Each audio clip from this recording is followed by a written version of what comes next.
I'm grown now, pig. I'm telling you. It was horrible. Do you feel that she felt you were in a safer space than out here in these streets? I don't even think, to be honest, I don't even really know how she feel. I just know I feel like she gave up on me.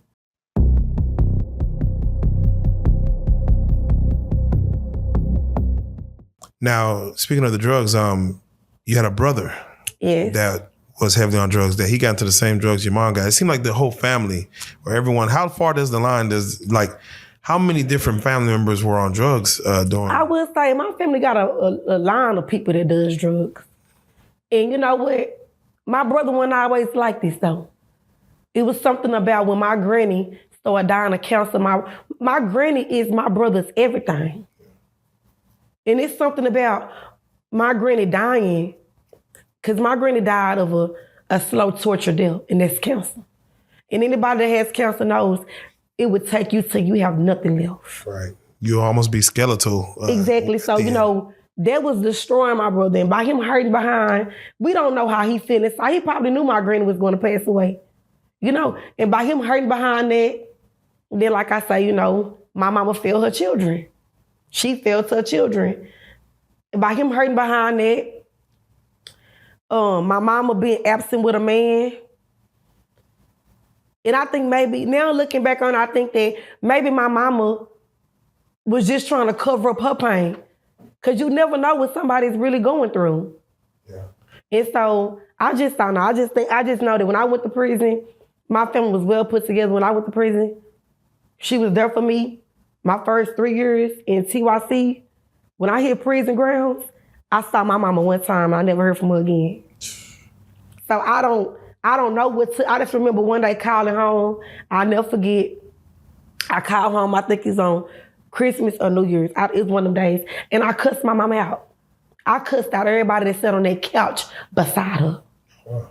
Because I want to know, when Thanksgiving come around, Christmas come around, you don't think of me? Like, people don't understand that. I think nobody would really understand it, so they have to go through being behind them walls and sitting there. You know, me and my mama just had words the other day because she really want to believe that in some situations she was a good mama. And I'm steady trying to tell her nickname is Pig. I'm grown now, Pig. I'm telling you, it was horrible. Do you feel that she felt you were in a safer space than out here in these streets? I don't even think, to be honest, I don't even really know how she feel. I just know I feel like she gave up on me. And it hurted me because she been to prison. Yeah, she did 7 years. So how you don't know what your baby feel when you been there? And she went at a much older age. Yeah, and I'm just like, as a child. I just feel like my mama, I feel like she could have done a whole lot better than what she done. But at some point down the road, she stopped caring. Mm. And then no matter how she tried to tell me she didn't, she thought about me, she loved me. No matter how many times she tried to tell me that. You knew, I always tell people this when they leave their family in prison, you knew where they was. We just didn't know where y'all was. Man, that's bars. Now you had another incident that happened where there was a house fire. Somebody set your house on fire. Yes, we have. Family. My sister has a baby daddy that's aggressive. I love my brother-in-law, but he's aggressive. He's doing time right now. He's in prison. I was young, about the age of probably like 12. And my sister and her baby daddy was a very toxic couple. When I say toxic, I'm talking about toxic. Fighting on each other's mamas, busting out windows. My mama getting up all types of times of the night. My poor grandmama going on to break up fights and the police. It was just a disaster. When they tried to separate them, then my parents get turned on, and his parents get turned on. Then they the bad guys. Well, it got to the point to where my grandmother and my mom didn't let my little niece be around her daddy. So I don't know if my little niece feel like they wasn't there for her, but I'm here to tell her as an auntie, baby, yes, they was. Majority of everything that you had, your daddy people bought that. It was just that how your mom and daddy was so toxic, they felt like separating them completely was go do some justice, but it really harmed you. Because you a baby innocent in the middle, you not knowing what's going on. But we stayed in Oak Cliff and Prince Hall, and my brother-in-law threw a homemade bomb through the window and set the house on fire. Who was in the house? My little niece was in the house, my grandmama was in the house, and I want to say that my Uncle Stinky was in the house. I don't remember, I wasn't there. Yeah. I wasn't there when it happened, but I just remember me and my mama pulling up in my grandmama's house. Where were you at during this time? I want to say I was at school when they set my granny house on fire. Damn, this was during the daytime? Mm-hmm. They just had and his intentions was never to hurt anybody, but this is the type of toxicness that him and my sister had. Well, I don't know, to get a Molotov cocktail and throw it through a window knowing that some people in there who... I don't even think that he knew they was in there. Oh, okay. To be honest, I don't think that Darlene even knew that the family was even in the house. Oh. I think he was just so impulsive and so mad that he wanted to destroy property. He wanted to destroy property, not really destroy my family, you know? Yeah.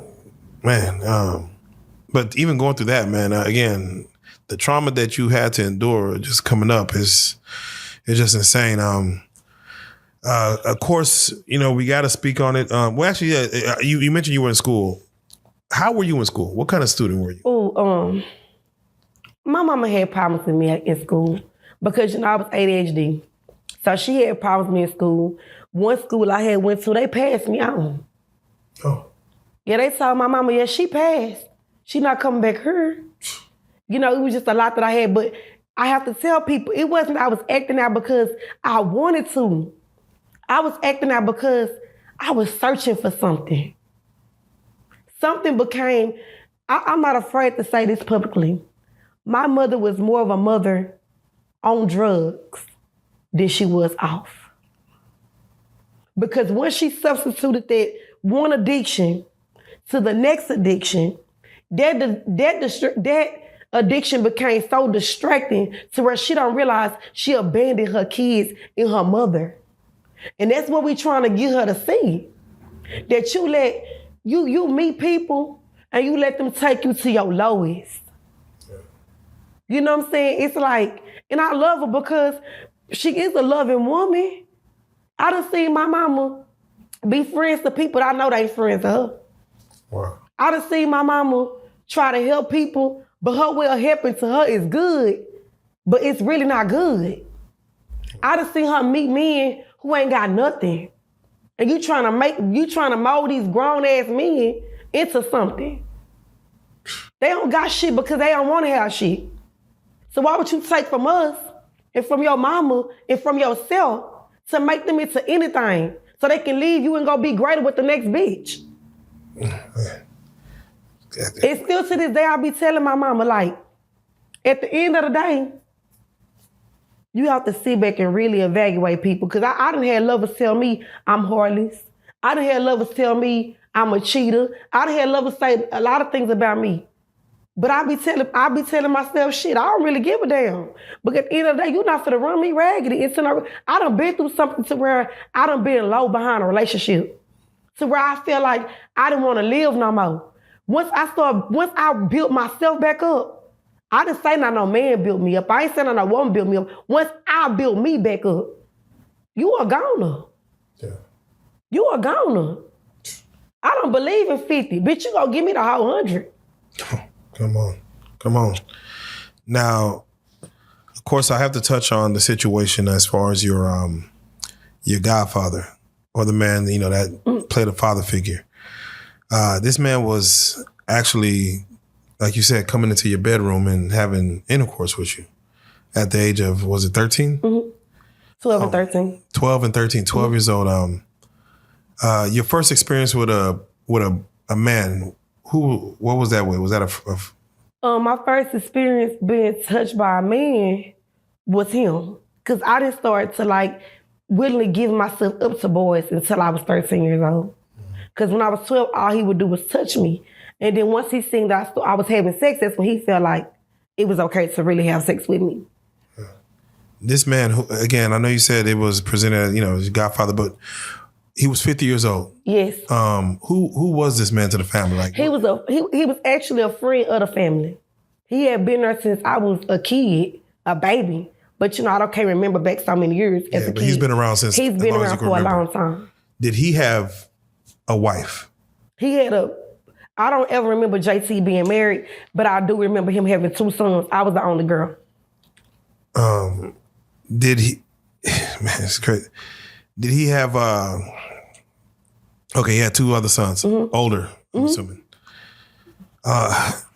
For him to have, again, I know, such as life, as you mentioned, as young girls, you become promiscuous and things of that nature happen, or you get sped up when you're in an environment like this. Yeah, it does.